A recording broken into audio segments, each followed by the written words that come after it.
ಇವತ್ತು ದಿವಸ ಎಷ್ಟೋ ಕಾರ್ಯಕ್ರಮಗಳನ್ನ ಇವತ್ತು ಜನಪ್ರಿಯವಾಗಿದ್ದಾವೆ. 5 ಗ್ಯಾರಂಟಿಗಳು ಇರ್ಬೋದು, ಒಂದು ಒಳ್ಳೆ ಅಡ್ಮಿನಿಸ್ಟ್ರೇಷನ್ ಎಲ್ಲ ಕೊಟ್ಟು ಅದನ್ನು ಮುಂದುವರಿಸಿಕೊಂಡು ಡಿ ಕೆ ಶಿವಕುಮಾರ್ ಅವರು ಕೂಡ ಅದೇ ರೀತಿಯಲ್ಲಿ ಒಳ್ಳೆ ಆಡಳಿತನ ಇವತ್ತು ಕರ್ನಾಟಕದ ಜನಕ್ಕೆ ಖುಷಿಯಾಗೋ ರೀತಿಯಲ್ಲಿ, ಸಂತೋಷ ಆಗೋ ರೀತಿಯಲ್ಲಿ ತಗೋಬೇಕು ಅನ್ನೋದು ನಮ್ಮೆಲ್ಲರ ಪಕ್ಷದ ಉದ್ದೇಶ ಆಗಿರೋದ್ರಿಂದ ನಾವು ಈ ಥರ ಇದನ್ನು ಸಿಂಪಲ್ಲಾಗಿ ತಗೋಬೇಕು ಅನ್ನೋ ಒಂದು ಇದನ್ನು ಡೈರೆಕ್ಷನ್ನ ನಾವು ಇವ್ರಿಗೆ ಪಕ್ಷದಿಂದ ಇವತ್ತು ತೀರ್ಮಾನ ಮಾಡಿ. ಆದ್ದರಿಂದ ಈ ಒಂದು ಕಾರ್ಯಕ್ರಮ 3ನೇ ತಾರೀಕು ನಡೀತದೆ.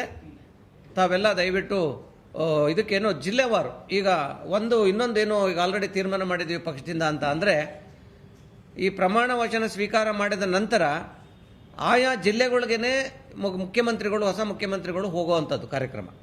ಜಿಲ್ಲಾ ಹೆಡ್ ಕ್ವಾರ್ಟರ್ಸಲ್ಲಿ ಅಲ್ಲೇ ಒಂದು ಹೋಗಿ ಕಾರ್ಯಕರ್ತರದ್ದು ಮತ್ತು ಜನಗಳದ್ದು ಆಶೀರ್ವಾದ ತಗೊಳ್ಳುವಂಥ ಕೆಲಸನೂ ಕೂಡ ಮಾಡಬೇಕು ಅಂತ ಡಿಸೈಡ್ ಮಾಡಿದ್ದಾರೆ. ಅದರಿಂದ ಅಲ್ಲಿಗೆ ಬರೋದ್ರಿಂದ ಇಲ್ಲಿಗೆ ಬರೋ ಅವಶ್ಯಕತೆ ಇಲ್ಲ. ದಯವಿಟ್ಟು ಪಾಸು ಗೀಸು ಯಾವುದೂ ಇಲ್ಲ, ಯಾವುದು ಮಾಡಿಸಿಲ್ಲ.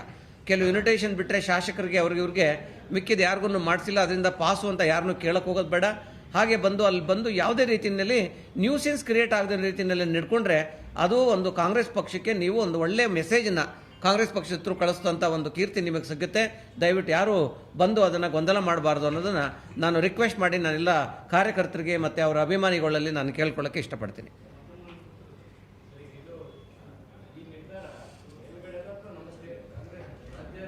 ನಮ್ಮ ರಾಜ್ಯದ ಪಕ್ಷದ ನಿರ್ಧಾರ ಇದು, KPCC ನಿರ್ಧಾರ. ಸೊ ನಾವು ಅದನ್ನು ಇವ್ರಿಗೆ ಕೇಳಿದ್ವಿ. ಅದಕ್ಕೆ ಅಧ್ಯಕ್ಷರು ಕೂಡ ಬಹಳ ಮುಕ್ತವಾಗಿ ಒಪ್ಕೊಂಡ್ರು. ಇದು ಬಹಳ ಒಳ್ಳೆಯ ಸಲಹೆ. ಅದರ ಪ್ರಕಾರ ನಾನೊಬ್ಬ KPCC ಅಧ್ಯಕ್ಷನಾಗಿ ಅದನ್ನು ನಾನು ಪಾಲಿಸ್ತೀನಿ ಅಂತ ಕೂಡ ಅವರು ಹೇಳಿ ಅದನ್ನು ಆಲ್ರೆಡಿ ತೀರ್ಮಾನವೂ ಆಗೋಯ್ತು. ಚೆನ್ನಾಗಿದೆಯಲ್ಲ ಇದು ನಿರ್ಧಾರ. ಜನಸಾಮಾನ್ಯರಿಗೆ ತೊಂದರೆ ಆಗದೇನೆ, ಪೆಟ್ರೋಲ್ ರೇಟು ಜಾಸ್ತಿ ಆಗಿದೆ, ಅವ್ರಿಗೆಲ್ಲ ಗೊಂದಲಗಳು, ಅಷ್ಟೆಲ್ಲ ರೇಟ್ನೆಲ್ಲ ಇದೆಲ್ಲ ಹಾಕಿಸ್ಕೊಂಡು ಪೆಟ್ರೋಲು ಡೀಸೆಲು ಮಿತವೇ ಈಗಲಿಂದನೇ ಪ್ರಾರಂಭ ಮಾಡಬೇಕು ಅನ್ನೋದನ್ನು ನಾವು ಪ್ರಾರಂಭ ಮಾಡಿ.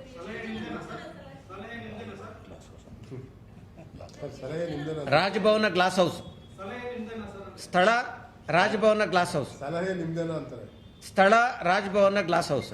ಇನ್ನೇನಾದ್ರೂ ಇದ್ರೆ ತಾವು ಕೇಳ್ಬೋದು. Thank you very much. ಅದು ನಿರ್ಧಾರ ನಮ್ದಲ್ಲ.